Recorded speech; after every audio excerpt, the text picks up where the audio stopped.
وہ جب خبر آئی، اصل میں وہ جو میٹنگ میں ہم بیٹھے ہوئے تھے وہ وہاں سے خبر نہیں آئی، وہ خبر مریم نواز کو ان کے فون پر کہیں سے آئی.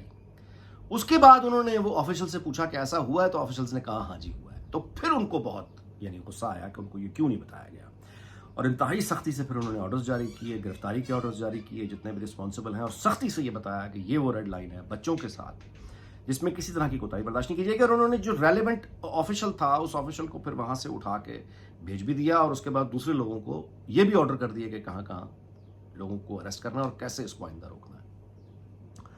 اور اس کے بعد پھر وہاں سے ہم دوبارہ سے اسی ترتیب سے ہیلی کاپٹرز میں بیٹھے، اسی ترتیب سے ملتان ایئرپورٹ آئے، پھر اس کے بعد ہم جہاز میں بیٹھے، جہاز لاہور آ گیا، 6:15 بجے ہم واپس تھے. اب اس آتے ہوئے اور جاتے ہوئے جو سفر گزرا اس میں جہاز میں بھی اور ہیلی کاپٹر میں بھی ظاہر ہے کہ وہ گپ شپ تو ایک جاری رہی. تو اس میں خاص طور پہ ہیلی کاپٹر میں جب ہم بیٹھے ہوئے تھے تو وہاں بہت تفصیل سے مریم نواز صاحبہ نے اپنا جو اسٹائل آف ان کا ورکنگ ہے وہ ہم سب کو دکھایا. تو پہلے تو انہوں نے اپنے ٹیلی فون پہ مثال کے طور پہ دکھایا کہ یہ واٹس ایپ گروپس ہیں جس میں پولیس کا ایک پورا ایک گروپ ہے، پولیس اور پولیس سی ایم او کے نام سے ایک وہ ہے کہ جس میں تمام آر پی اوز پورے صوبے کے ان کو روزانہ کی بنیاد پر رپورٹس دیتے ہیں. ہر ڈسٹرکٹ سے بھی آتی ہے ان کو، ڈویژن تک سے ڈویژن سے بھی آتی ہے، ڈسٹرکٹ سے بھی آتی ہے، اور اس کے بعد وہ ہر وقت اپڈیٹ ہوتا رہتا ہے. انہوں نے پورا وہ ایک گروپ دکھایا کہ آئی جی کے ساتھ اور تمام کنسرنڈ آفیسرس کے ساتھ وہ ہر وقت رابطے میں رہتی ہیں اور ہر دیر اینڈ دین اپڈیٹ لیتی ہیں، آرڈرز دیتی ہیں. مطلب وہ اپنا انہوں نے سارا ہمیں دکھایا.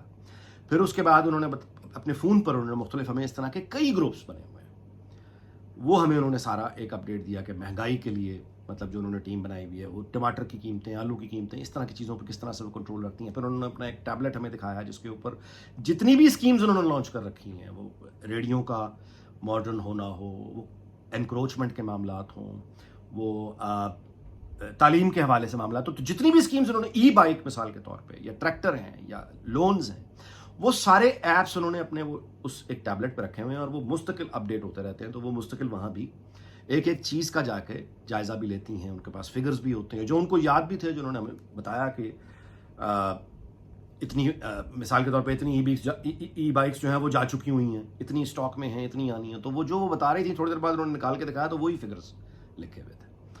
تو اس سے اندازہ ہوتا ہے کہ وہ پھر وہ بتا رہی تھیں کہ کس طرح سے وہ 15 یا 16 گھنٹے کام کرتی ہیں، کس طرح سے میٹنگز کرتی ہیں، کس طرح سے آرڈرز دیتی ہیں، کس طرح سے پوری ایڈمنسٹریشن چلا رہی ہیں، کس طرح سے وہ ہر ایک کے ساتھ رابطے میں رہنے کی کوشش کرتی ہیں، دوسرے پارٹی ان کی طرف ساتھ بھی رہنے کی کوشش کرتی ہیں. 15-16 گھنٹے کام کرتی ہیں. یہ ساری گفتگو ویری ویل آرگنائزڈ، بہت پروفیشنل اپروچ کے ساتھ وہ کام کر رہی ہیں، اس میں کوئی شک نہیں ہے. اور یہ انہوں نے ہمیں دکھایا بھی، بتایا بھی. مگر مسئلہ کہاں ہے؟ مسئلہ تو ہے نا، تو پھر مسئلہ کہاں ہے؟ یہ تو میں نے آپ کو ساری وردات سنا دی کہ یہ ہے. اچھا، مسئلہ یہ ہے کہ جو میں گزارش کر دیتا ہوں وہ یہ ہے کہ مریم نواز نے ہمیں جو سارا وہ دکھایا اور وہ سارا ان کی جو گورننس ہے یا ان کا جو کام کرنے کا انداز ہے، اس پر تو کوئی سوال اٹھا بھی نہیں رہا، اس پر تو کوئی اعتراض بھی نہیں اٹھا رہا. اعتراض اس بات پر ہے کہ یہ تمام چیزیں زیر بحث کیوں نہیں ہیں، یا اس تمام محنت کا جو 15-16 گھنٹے وہ کرتی ہیں یا ہر وقت پورے پنجاب کو دیکھتی رہتی ہیں، اپنے ہیلتھ ہو، ایجوکیشن ہو، ہر جگہ انوالو رکھتی ہیں خود کو. ان تمام باتوں کا، اس تمام ایفرٹ کا پولیٹیکل اس کی ٹرانسلیشن کیا ہو رہی ہے، اس کا فائدہ کیا ہو رہا ہے؟ سوال یہ ہے. تو اس میں جو میں گزارش کروں، میرا مشاہدہ ہے وہ یہ رہا کہ مریم نواز صاحبہ جو ہیں وہ ایک پولیٹیکل لیڈرشپ جو تھی، پولیٹیکل لیڈر سے حکومت میں آنے کے بعد وہ ایک بہت اچھی ایڈمنسٹریٹر بننے کی طرف چل پڑی ہیں. یعنی ایک روتھ لیس، پروفیشنل، کمپیٹنٹ، انتھک کام کرنے والا ایڈمنسٹریٹر. وہ ایڈمنسٹریٹر اب اس طرف چل پڑی ہیں اور اس کا نتیجہ یہ ہوا ہے کہ وہ جو پولیٹیکل لیڈرشپ والی ان کی جو مقام تھا وہ خالی ہو گیا.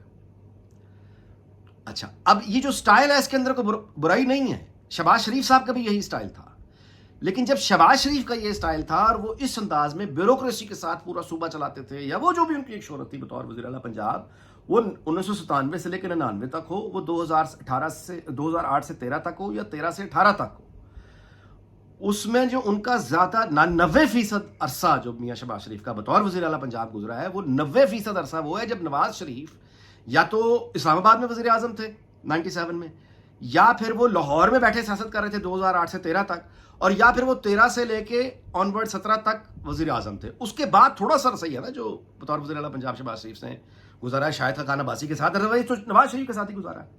تو شہباز شریف صاحب کو یہ سہولت میسر تھی، وہ یہ لگژری افورڈ کرتے تھے کہ وہ لوگوں سے سختی سے بات کریں، پارٹی سے کوئی تعلق نہ رکھیں، کوئی سیاسی امور سے اپنے آپ کو لا تعلق کر لیں، اور ان چیزوں سے اوپر ہو کے صرف پیور ایڈمنسٹریٹر بن کے بیوروکریسی کے ساتھ یعنی کام چلاتے رہیں اور بہتری لاتے رہیں. یعنی سیاست نہ ہو بلکہ کام ہو، ڈیولپمنٹ ہو. سیاست ساری کی ساری نواز شریف کرتے تھے، لوگوں سے ملنا جلنا، ان کے غصے اتارنے. جس کا کام نہیں ہوگا وہ تکلیف پہنچے گی، اسے صدمہ ہوگا، اس کے صدمے کو ختم کرنا، میل ملاپ رکھنا، زندگی رکھنا، پارٹی میں جان رکھنا. تو وہ سب کچھ شہباز شریف صاحب کو میسر تھا، اس لیے وہ بطور وزیر اعلیٰ اس سٹائل کے ساتھ کامیاب رہے. وزیر اعظم جب بنے ہیں تو آپ نے دیکھ لیا کیا معاملہ بنا. یہ سہولت مریم نواز کو میسر نہیں ہے.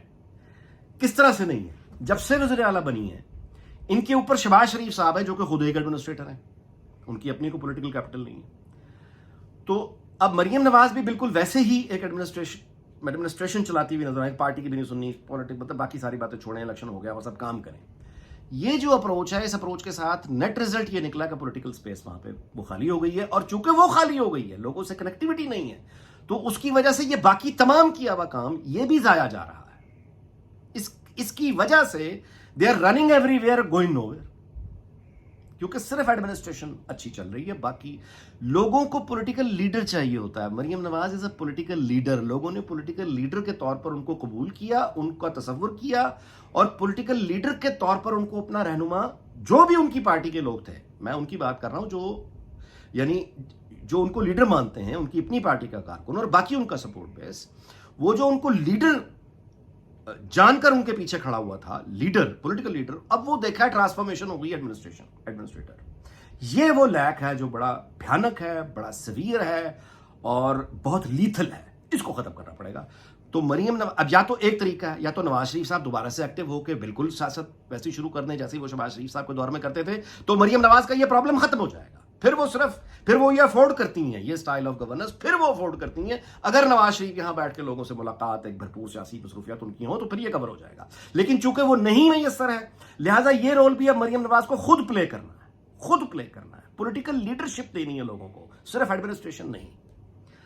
تو اب نواز شریف صاحب ایسا کیوں نہیں کر رہے، اللہ جانتا ہے. ہم تو قیاس ہی کر سکتے ہیں کہ ممکن ہے بیگم کلثوم کے جانے کے بعد ایسا ہو گیا ہو، ممکن ہے کہ ان کے دل میں یہ دکھ ہو کہ یہ قوم نے اس طرح سے ان کی قدر نہیں کی جس طرح کی ہونی چاہیے تھی، جتنی ڈیولپمنٹ انہوں نے کی.